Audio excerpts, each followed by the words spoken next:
Welcome back to Radical and Relevant, where we're exploring the genius of Jesus, the genius of the Gospels, the genius of these teachings that the church serves up to us in little portions each day for us to integrate into our lives. Today's reading, again, is one of those we're very familiar with. It's the Beatitudes from Matthew chapter 5, verses 1 through 12.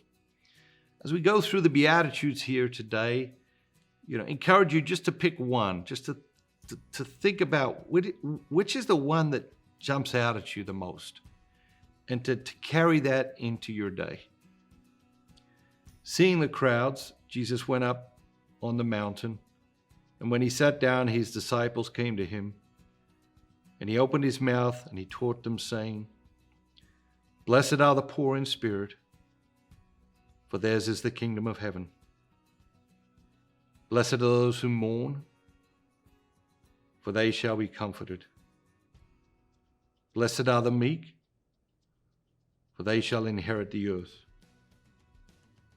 Blessed are those who hunger and thirst for righteousness, for they shall be satisfied. Blessed are the merciful, for they shall obtain mercy. Blessed are the pure of heart, for they shall see God. Blessed are the peacemakers, for they shall be called sons of God. Blessed are those who are persecuted for righteousness' sake, for theirs is the kingdom of heaven. And blessed are you when men revile you and persecute you and utter all kinds of evil against you falsely on my account. Rejoice and be glad, for your reward is great in heaven. For so men persecuted the prophets who were before you." Which one jumps out at you? Blessed are the poor in spirit. You feel called to a renewed humility in your life. Blessed are those who mourn.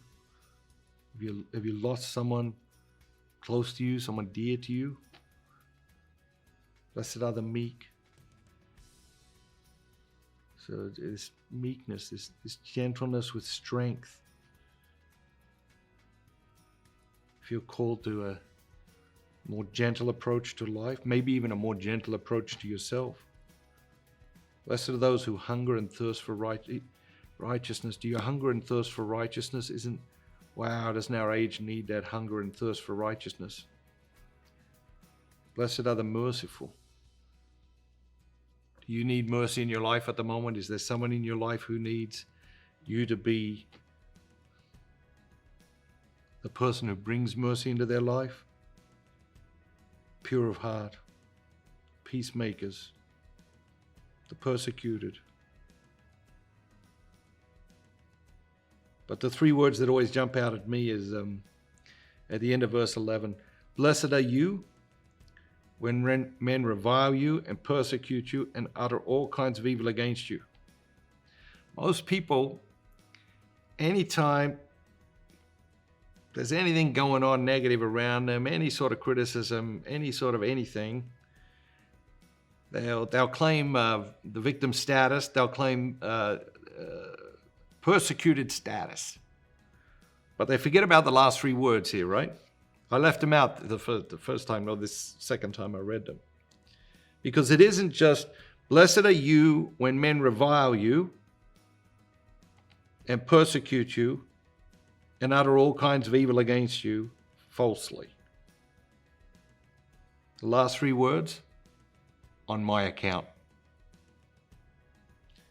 Because in my life, I know there's people who revile me, not on Jesus' account, on my account. And I know there's people who have persecuted me, not because I stood up for Jesus, just because they didn't like me or I was being a fool or whatever. And people who utter all kinds of evil against me falsely, but not on Jesus' account, on account of me and the way I have lived or mislived my life. What jumped out at you? Have an amazing day. Remember, be bold, be Catholic.